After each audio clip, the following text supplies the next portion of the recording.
Olá, Gera Podcast, voltando aqui à cena, dessa vez com a figura emblemática, querida das artes plásticas do Brasil, viu?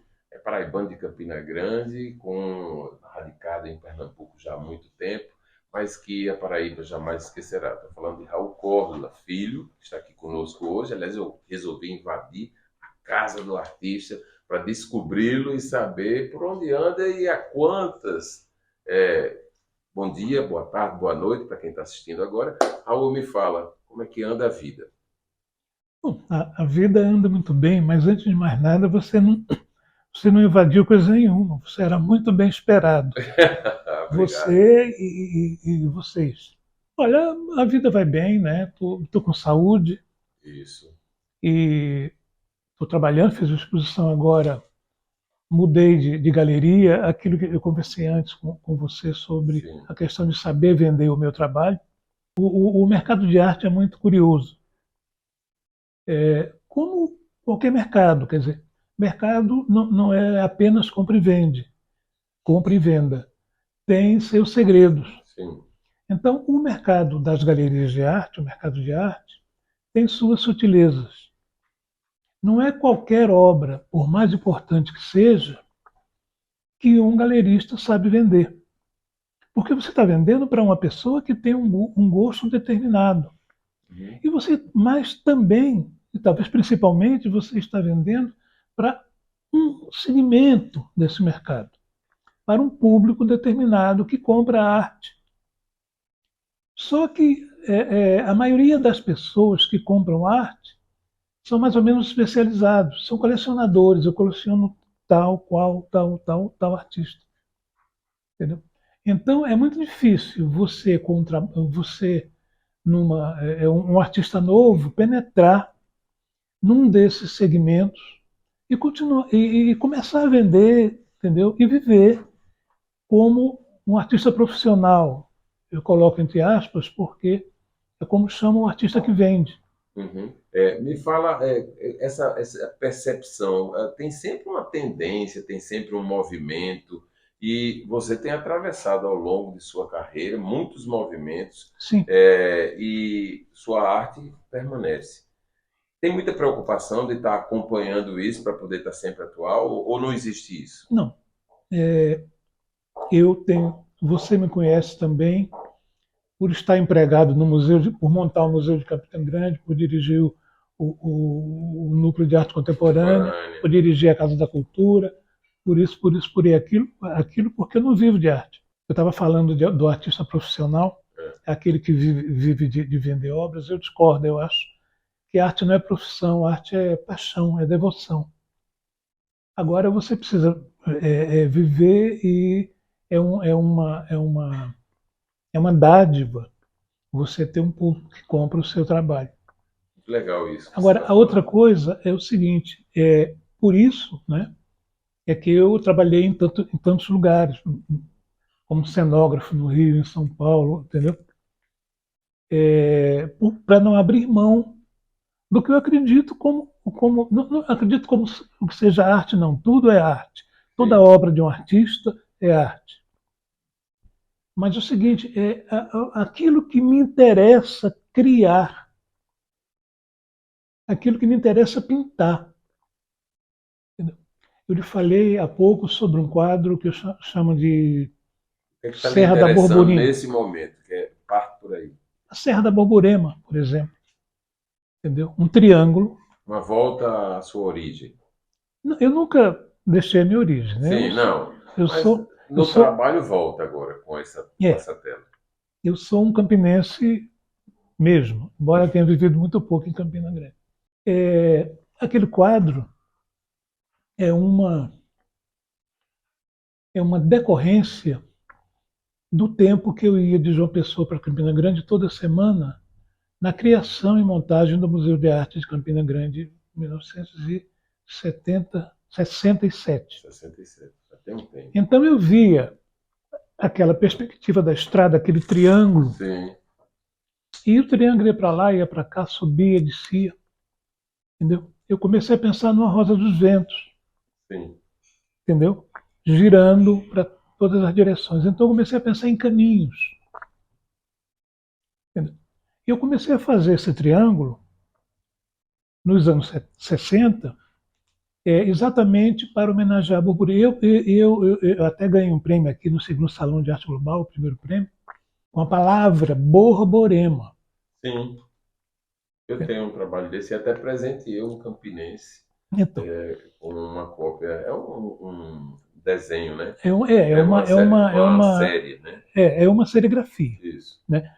Que era monoimpressões, quer dizer, eu sujava, mexia na tinta cada vez que imprimia e sim, nenhuma era igual à outra.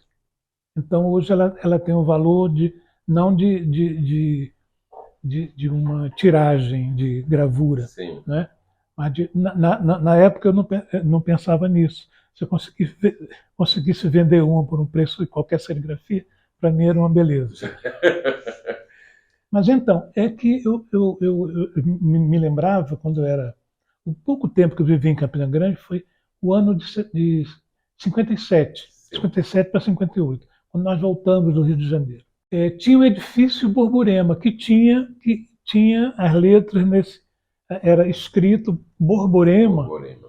em Art Deco, Sim, que era a arquitetura a partir dos anos 30 na Paraíba. Você sabe por que isso? não. Por causa da Revolução de 30. Sim, A modernidade. Tanto Campina Grande quanto João Pessoa tiveram um surto econômico, a arquitetura se modificou, o urbanismo se modificou. Isso ninguém fala. Eu não gosto da ideia da Revolução de 30, sim. a ideia política, né? Mas essa consequência para Paraíba e para Pernambuco foi muito importante. Então, você vê, em João Pessoa ainda tem ruas com a arquitetura nouveau, Sim. que as placas tiraram os. Essa arquitetura que estava exposta, com as placas, elas Pois ficam é, tiraram os encobertas. detalhes, né? Isso. Infelizmente. Mas eu nunca me esqueci de Campina Grande em 57, a rua Marcel Pinheiro, por exemplo, Uhum. entendeu? Toda a Art Deco Tá lá, está lá. felizmente, né?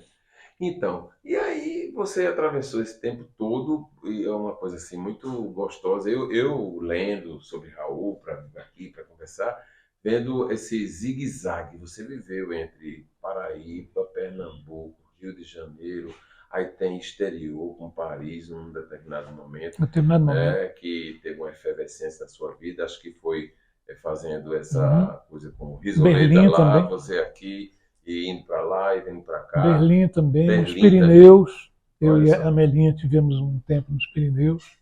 Hoje a coisa está mais calma, né? Não, hoje, Só o coração que fica pulsando e a cabeça andando e você querendo produzir mais e mais e mais. e produzindo, viu? Graças a Deus. Graças a Eu estou Deus. pintando muito.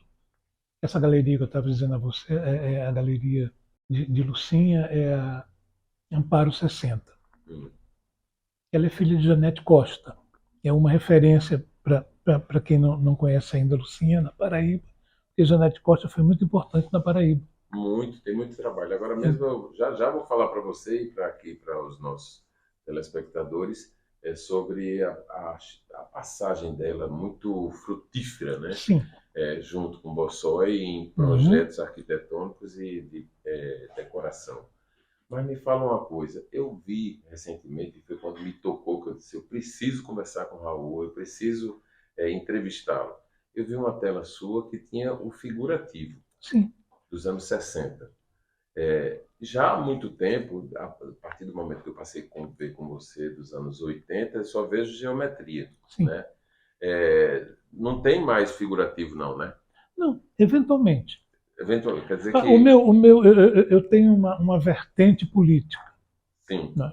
Por exemplo, eu tenho um trabalho que é um desenho, um papel de 1,5 m por 6 metros, uma homenagem ao Araguaia. É tudo pintado de terra sim, e sobressaem figuras humanas, como se fosse quando há um crime, a polícia não risca no chão. fazendo ali a cena onde foi Uhum. encontrado quem É. morreu ou não. E eu Tá? fiz uma série de retratos desenhados sobre algumas das 50 pessoas que desapareceram no Araguaia, os de esquerda. E eu tenho também um trabalho, esse trabalho da bandeira da Paraíba, né? Sim, Né? Made in PB, feito na Paraíba, né? Made in PB, feito em chumbo, que também é PB. Né? sim. Made Feita in em, PB feito em chumbo, em chumbo, né? sim. Que foi A o Revolução 30. Né? 30, isso. Um desses trabalhos pertence hoje ao Museu Nacional da República, em Brasília. A exposição que eu fiz lá há uns 4 anos também. Então, eu faço figuras, às vezes, Às vezes. quando eu sou impelido, e não acho isso estranho do ponto de vista crítico, eu acho isso uma opção do artista, quando eu sou impelido a sair desse fluxo, entendeu? Que às Uhum. vezes cansa, às vezes aborrece, entendeu? Agora, por exemplo, eu estou super interessado na mais rigorosa geometria. Você viu alguma coisa lá dentro, né? Isso. Vi. Mas, eventualmente, entendeu? Eu faço, por exemplo, nessa exposição que eu fiz agora, eu fiz 6 guaches. Não eram informais, eram geométricos, né? Hum. Mas uma cor entrava na... entendeu? O guache entrava um no outro, e além da geometria, havia uma geometria, você entendia que havia uma geometria, mas as cores se manchavam, entendeu? Falando em mancha, a gente vai conversar daqui a pouco, um pouco mais ainda com o Raul, para falar das tintas. Ele ainda há pouco me revelou uma coisa que mudou as tintas. E aí, que mudança é essa? Você vai saber daqui a pouco.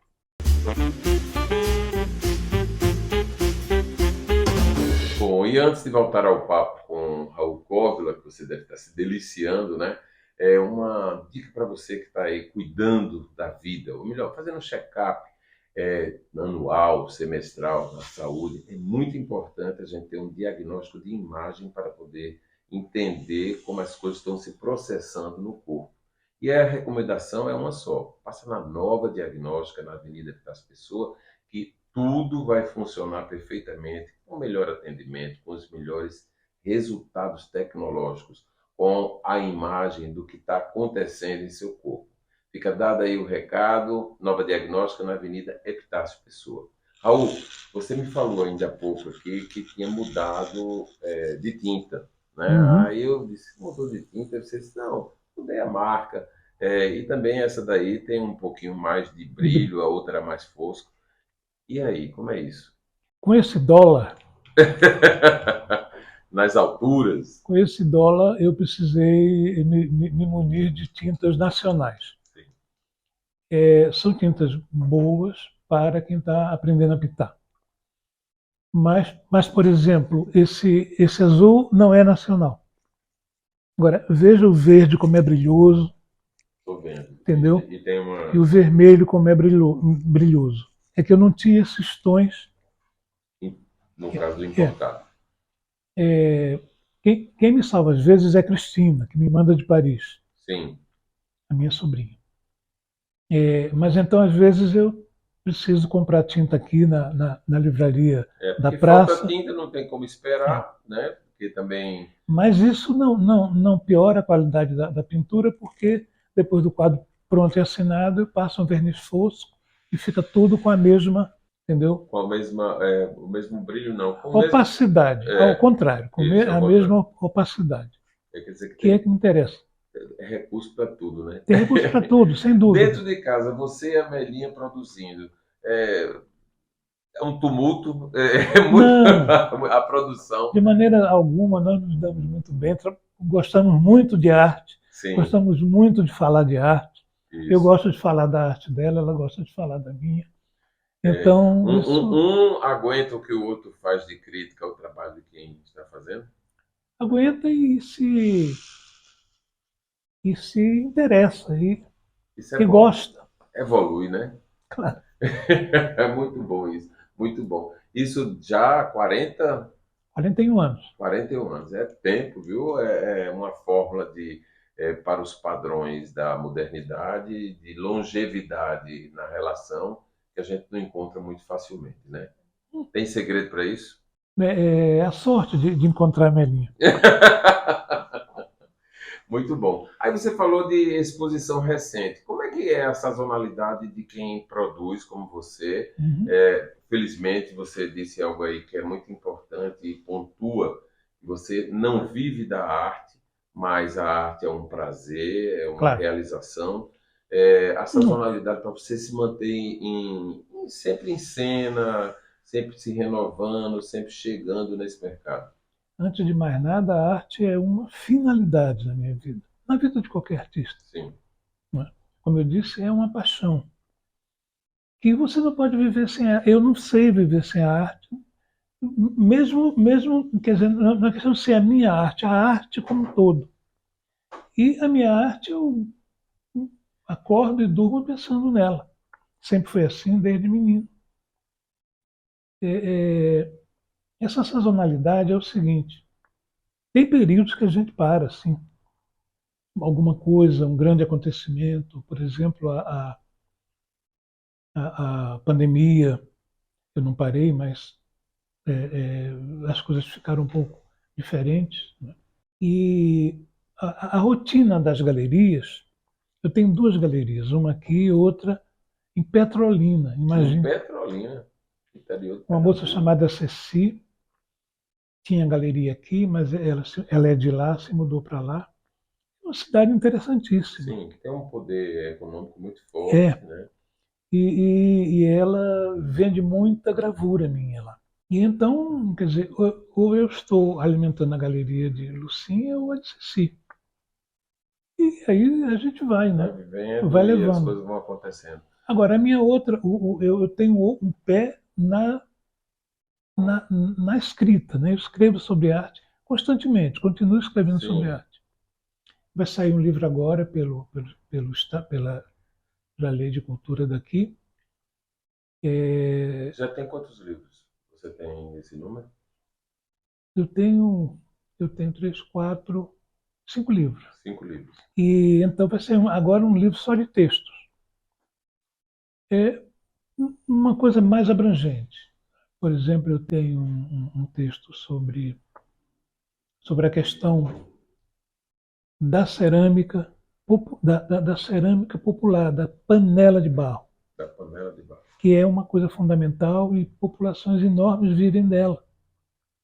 Entendeu? Ninguém pensa nisso, mas é algo. Eu acho o nome bonito, panela de barro. Eu acho maravilhosa a comida que sai da panela de barro. A panela de barro é linda Por exemplo, decorativamente. você sabe que essa panela de barro feita aqui no Nordeste inteiro, especialmente a que eu mais gosto, que é da Serra do Talhado, Sim. onde Linduarte fez a Aruanda, Hum. é maravilhosa aquela panela, ela é paleolítica. Ah, é? É, Ninguém sabe, né? Ou melhor, ela é que paleolítica. a grande maioria. Ela é paleolítica. Ela era feita no tempo do homem paleolítico que estava construindo suas. Um dia a história arqueológica era mais ou menos assim. Provavelmente um dia alguém, uma mulher, tinha coberto um cesto de palha com barro para a água ficar um pouco mais, para botar água ali dentro. E a fogueira incendiou alguma coisa, pegou fogo e cozinhou o barro. E a água não passava mais. E a partir dali, essa história é uma história de Maravilhosa. arqueólogos e tal, mas é paleolítico. Assim como é paleolítico também, sabe o quê? O churrasco. Sim. No espetinho, Não, espetinho né? não, a carne cozida Na fogueira, na né? fogueira. Isso. É um churrasco, né? Me Então, fala uma coisa. acompanha o homem desde o início, desde os seus primórdios. Como a gente está falando lá de longe, A cultura, isso é a cultura básica do homem. você é um homem longevo, é um artista longevo que enxergou, participou, viveu, vive a arte ao longo desses anos todos aí de vida. A arte nunca se distanciou de você. Você esteve sempre com ela. Como é que você enxerga as artes pictóricas, né? no Brasil hoje, os movimentos, os nomes. Como é que você enxerga a vida das artes plásticas no Brasil? Não por eu ser artista, mas eu enxergo com muito orgulho. O Brasil tem uma das artes mais interessantes no mundo. Há poucas décadas, artistas como Antônio Dias, Tunga e entendeu, vários outros de outras regiões começaram a ter muito sucesso na Europa e hoje a arte brasileira, nós temos um artista na Paraíba, Zé Rufino, além de Antônio, né, que tem um mercado importante na Europa, não é? E não apenas é importante não só pelo olhar o olhar europeu sobre nossa arte, mas pelo que acontece aqui. Eu sei, por exemplo, tenho tido muitas notícias e sou muito interessado em saber cada vez mais da produção de artes plásticas na Paraíba. Não só a história que eu faço um pouco parte dela, mas assim o que acontece hoje, os artistas de hoje, os jovens artistas, entendeu? Os jovens artistas ao lado dos mais antigos, né? Aqui em Pernambuco é a mesma coisa, né? E com o advento da arte contemporânea, Sim. nós também vemos que nós não estamos fora do mundo, porque os artistas contemporâneos brasileiros, e muito particularmente os nordestinos, são de excelente qualidade. Os contemporâneos, quer dizer, Sim. aqueles que Então, existem além do fim da arte. Quer saber dessa história? quero. A gente vai a um intervalo e volta já já para você saber que fim de arte é esse, com Raul Córdoba.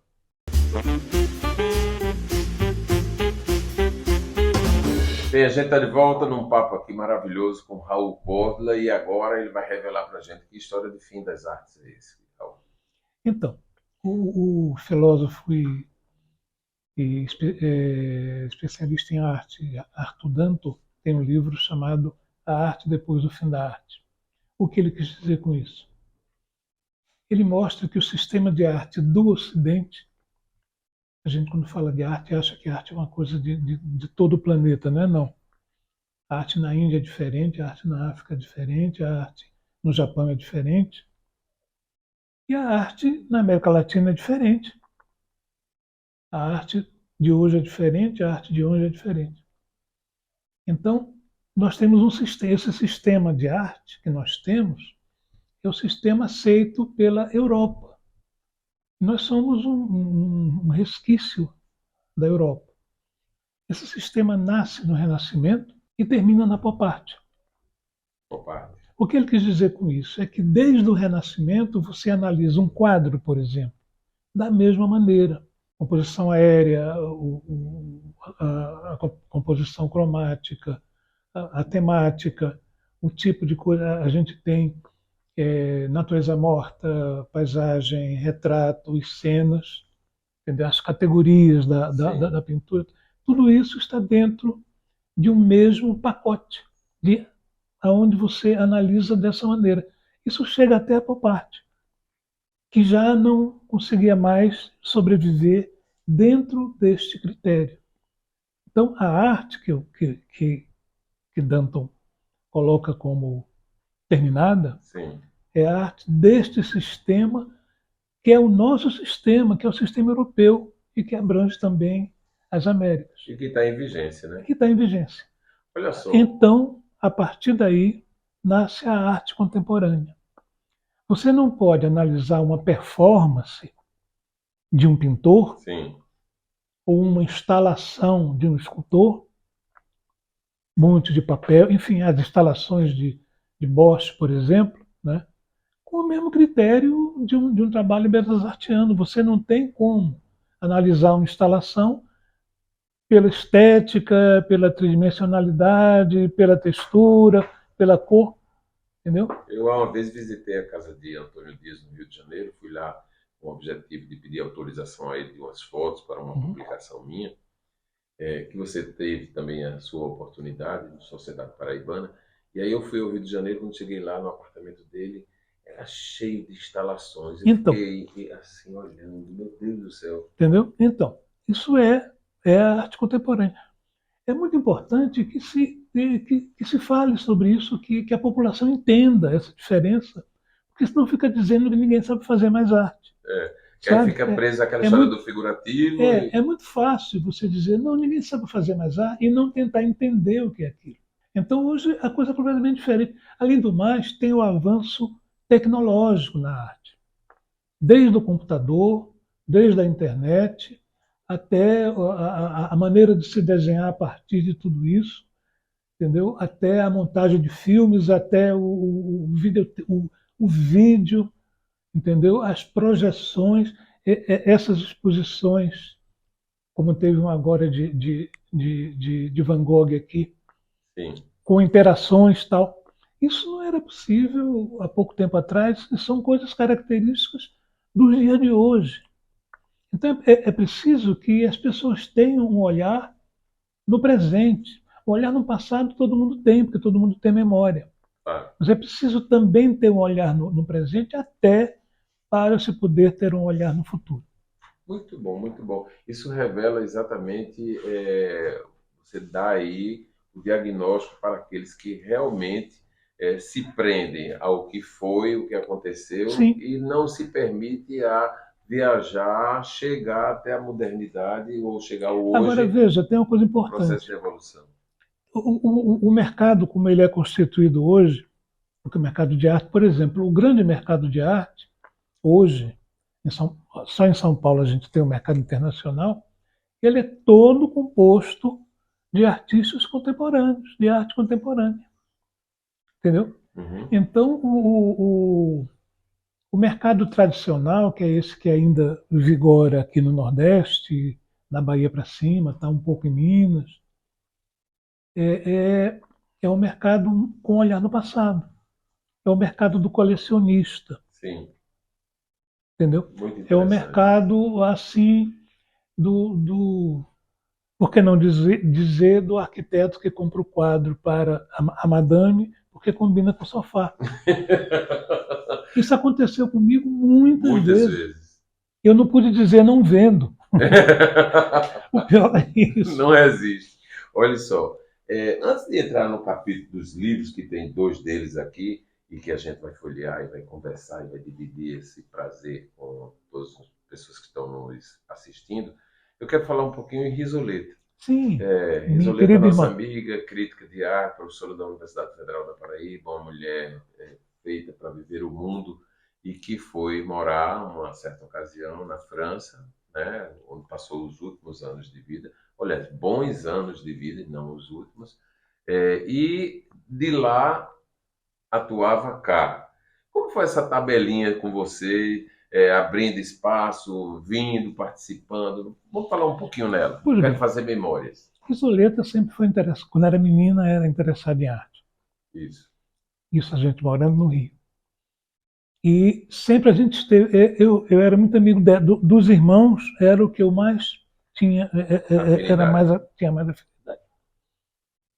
E a BCA, Associação Brasileira de Críticos de Arte, que ela fez parte, eu já era da BCA, que eu Sim. estava no Rio, e a BCA tinha, era no Rio de Janeiro, já em São Paulo. Quer dizer, é onde tem mais sócio, é que ela existe.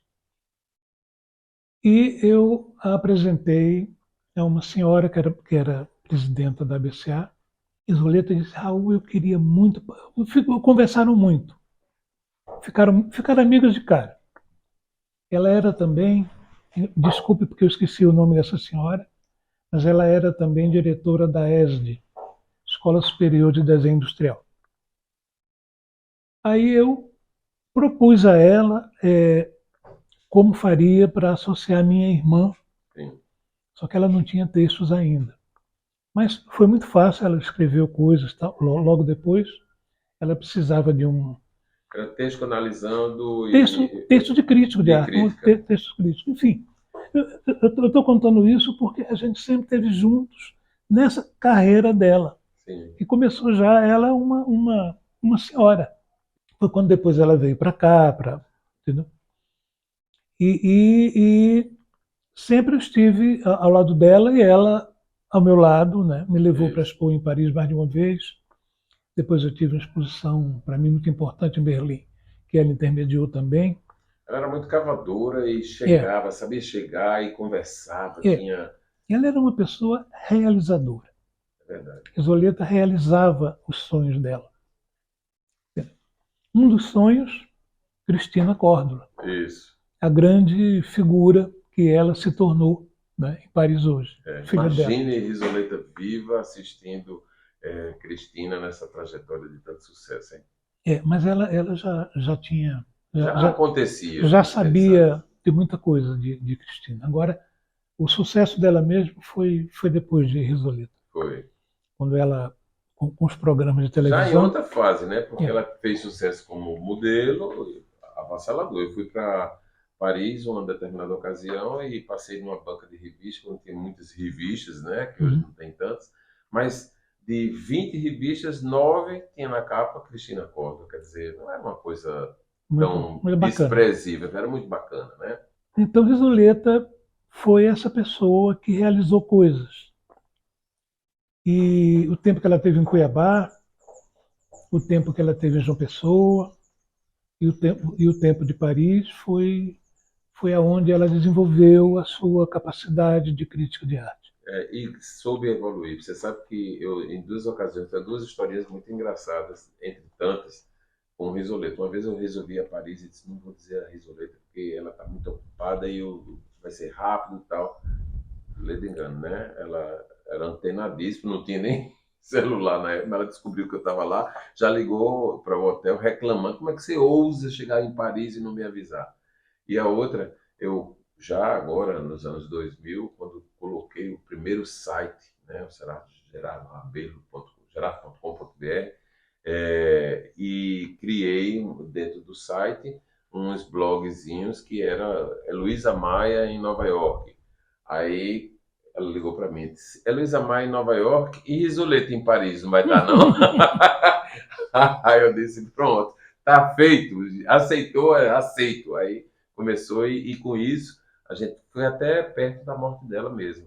É, quando ela morreu, ela estava ainda em vigência nesse itemzinho dentro do site. Então, uma Diga-se pessoa diga de passagem, eu gosto muito de Heloísa, é uma amiga nossa. É uma grande pessoa. querida, uma pessoa querida, Que né? é uma pessoa querida. Sou Então, elegante. O Chumbo Grosso foi a censura que eu tive, né? isso. Estou vendo aqui um revólver, É. né? E Uhum. muito legal. E é figurativo, né? É, Não- mas isso foi um pouco antes da minha geometria.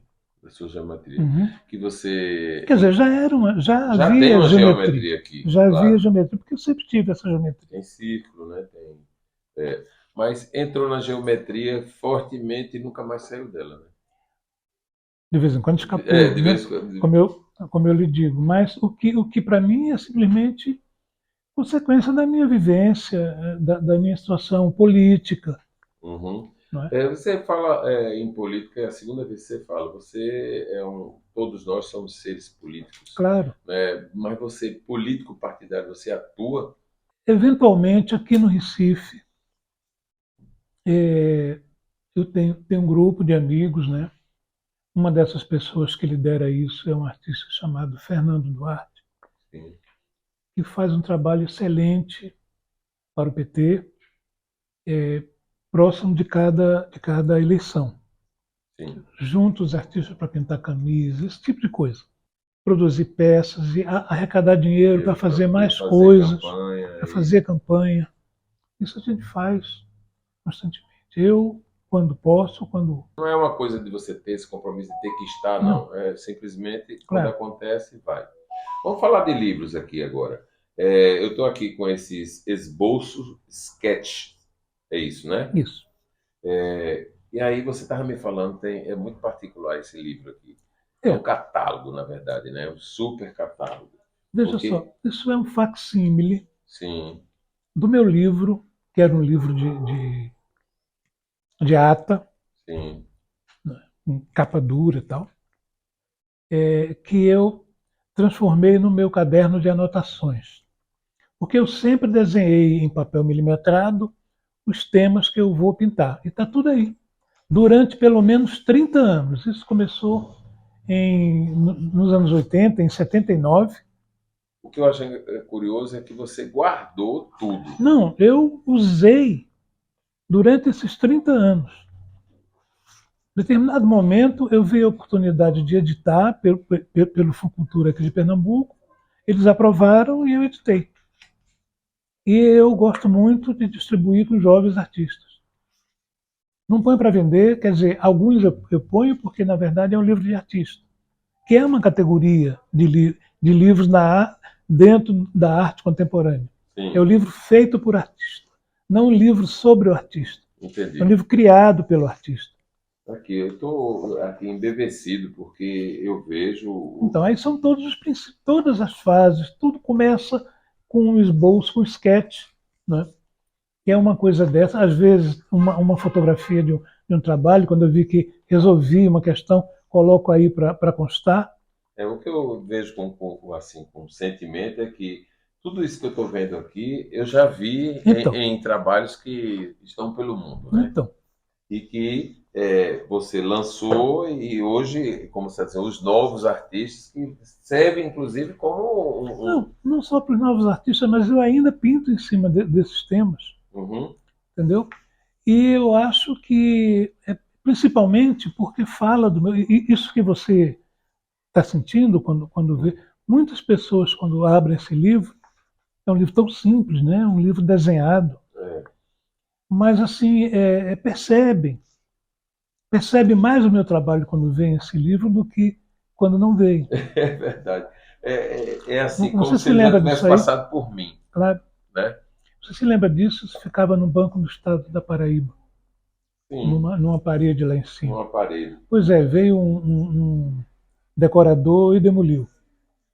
Como é que você trata, não, enfrenta essa coisa da demolição, do acabar a arte? Isso é uma...